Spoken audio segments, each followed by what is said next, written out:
তো একটা বিষয় লক্ষ্য করে দেখবে, আমরা প্রত্যেকেই কিন্তু আমরা যেমনই হই না কেন, আমরা সামনেকার জনকে আমাদের থেকে বেটার পছন্দ করি বা বেটার চেয়ে থাকি। এটাই কিন্তু আমাদের প্রথম ভুল হয়ে থাকে।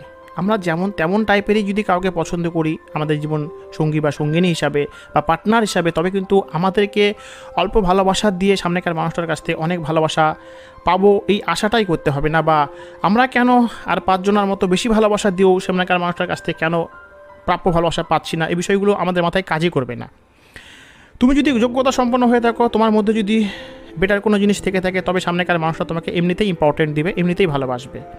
আর কিছু মানুষ যারা জন্মগতভাবে কোনো বড় ঘরে জন্মায় বা সুন্দর বা সুন্দরী হয়ে জন্মায়, তারা তো তাদের রূপের কারণে ভালোবাসা পাবেই।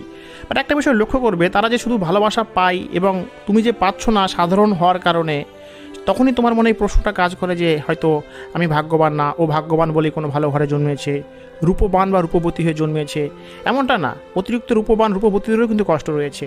তারা তাদের রূপের কারণে দেখবা অহংকারী হয়ে থাকে, তাদের মধ্যে কিন্তু সেই মিষ্টতা স্বভাবটা থাকে না। এবং মিষ্টতা স্বভাব না থাকার কারণে তারা সুন্দরী বা সুন্দর হওয়ার কারণেও দেখবে হয়তো সাময়িক সময়ের জন্য তোমাকে পিছিয়ে ফেলে তারা সামনেকার মানুষের কাছে অতিরিক্ত ভালোবাসা পাবে, এবং ওইটুকু দেখেই হয়তো তোমার মনের মধ্যে দুঃখ কাজ করবে যে আমি দুর্ভাগ্যবান, আমি সুন্দর না, সুন্দরী না।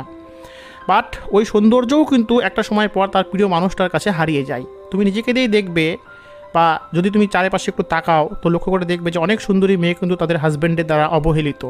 অনেক সুন্দরী মেয়ে সুন্দরী হওয়া সত্ত্বেও কিন্তু তাদেরকে তাদের বয়ফ্রেন্ডরা ছেড়ে চলে যায়। কেননা সৌন্দর্যকে দেখে তারা তাদের প্রেমে পড়ে।